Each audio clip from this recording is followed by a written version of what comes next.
growing up in a battered post-war port city. We're talking rationing, gray skies, and actual rubble from the war all around them.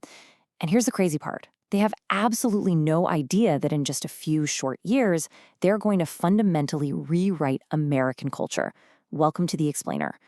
Today, we're not just looking at where some famous band began. We're actually exploring the absolute origin point of a global cultural shockwave. So let's dive into this. Consider their daily reality, right? 1950s Liverpool was a gritty, working-class environment. Success literally meant just getting a steady job on the docks. Now, I want you to contrast that with the glittering, monolithic cultural machine of 1960s America. The gap between these two worlds is just staggering. But what started in the dance cellars of Britain definitely did not stay there. It was barreling toward the United States, carrying an impact no one could have possibly predicted. To really understand how this happened, we're grounding our analysis in the definitive research of Philip Norman's landmark biography, Shout. Over time, this story has become kind of like a worn smooth myth. But by digging into Norman's raw, unvarnished findings, we get to see the actual mechanics of this cultural invasion. And honestly, it's a story that is way more hilarious, chaotic, and unbelievable than the sanitized legends would have you think. All right, let's get into Section 1, the Liverpool Catalyst. We literally have to start with geography, because the spark for this American cultural invasion absolutely could not have happened in London.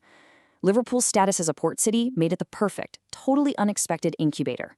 They had direct transatlantic passenger routes to New York, so you had these young Liverpoolian deckhands working the ships. The locals called them Q100 Yanks, coming home wearing these flashy clothes and, most importantly, carrying obscure American rhythm and blues records. While the rest of Britain was safely listening to polite, light orchestra music approved by the BBC, the backstreets of Liverpool were vibrating with the imported, raw sounds of Chuck Berry and Ike Turner. The seeds of American rock and roll were literally being planted right into the post-war slums. Moving on to Section 2, Skiffle, Sweat, and Rebellion.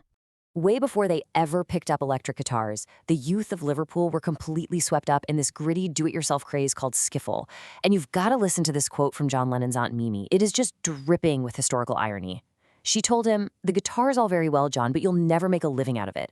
Because, John was this rebellious kid using music to escape his strict upbringing, playing a cheap acoustic guitar while his buddy literally played a kitchen washboard. To the adults, this was just a loud, annoying waste of time. It really shows how utterly unaware everyone was of the global explosion that was coming. And their early gigs reflect that completely chaotic energy. They weren't playing concert halls. One of their very first gigs was standing on the tailgate of a truck in Liverpool 8, which was a rough neighborhood, playing just for the promise of beer and, well, the attention of girls. The audience was throwing punches, dodging fights was basically part of the performance, and they actually had to get a police escort just to walk to the bus stop afterwards. It was completely, unashamedly raw. Which brings us to Section 3, the Quarry Men assemble. Out of all this chaos, the core group starts to come together, and this brilliantly illustrates how the spark for this global fire was struck in the most surprisingly ordinary places. Summer of '57, John meets Paul McCartney at a humble church fete in Woolton. A few months later, Paul starts introducing his own original songs.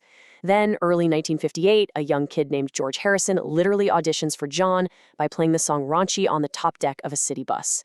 Just chance encounters at church youth clubs and on public transport. That is literally how history was forged.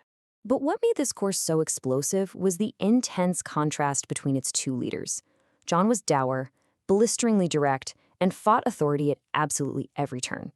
Paul, on the other hand, was baby-faced, virtuous, actually cared about the rules, and had this instinctive, almost polite grasp of musical harmony. It was this exact dynamic tension, the rebel and the charmer, that would soon captivate millions. They were total opposites, but they were both completely obsessed with American music. £5. Yep, that is exactly the amount of money they scraped together in mid-1958 to record their first demonstration disc. They went to the back room of a private house in Kensington, Liverpool, to cut a shellac disc. And what did they play? A cover of That'll Be the Day by the Crickets. Even back then, in a back room in Liverpool, they were furiously mimicking their American idols, trying to capture that transatlantic magic. All right, Section 4, the Cavern Club Crucible. So if the streets of Liverpool gave them their sound, the underground is where they were forged into a dangerously charismatic unit. Imagine the Cavern Club, deep beneath Matthew Street. It was originally a jazz club that actively banned rock and roll. When they finally started playing there regularly, it was a visceral sensory overload. The walls would literally run with condensation and sweat from the frantic teenagers. Paul's dad used to complain that Paul would come home with his clothes stinking of mold and his shirt would be so drenched in sweat they could wring it out over the kitchen sink. They were up there clad in form-fitting black leather, aggressive, untidy, and absolutely magnetic. And into the sweaty, thumping cavern walks Brian Epstein.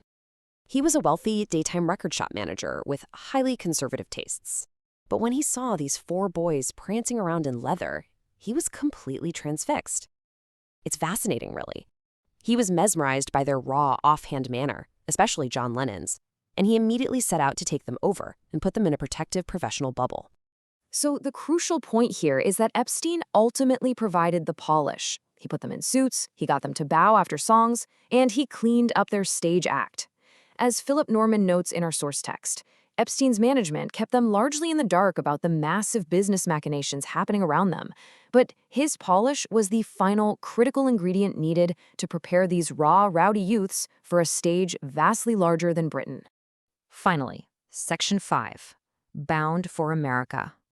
We are now on the thresholds of their global explosion, setting up this unimaginable collision with the United States. But first, they had to actually be discovered, which led to some pretty historic blunders. Get a load of this quote. After an audition in 1962, Dick Rowe at Decca Records infamously said, "We decided it was better to take the local group." He incredibly rejected the boys from Liverpool in favor of a London band called Brian Poole and the Tremellos, simply because they lived closer. He was completely blind to the fact that the group he just turned away was about to conquer the entire planet. And hey, that blindness wasn't just happening in Britain. Right up until late 1963, American record executives were completely dismissive. They viewed British pop as inherently inferior. I mean, the actual boardroom consensus in Manhattan was literally that the British should just stick to what they knew best: whiskey, woolen sweaters, and Shakespeare. The idea of a British band selling American-style rock back to America was considered a complete joke.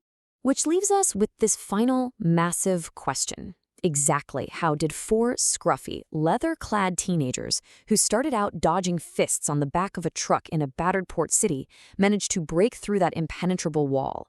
How did a localized movement in Liverpool cross the Atlantic and bring the entire American cultural machine to its knees?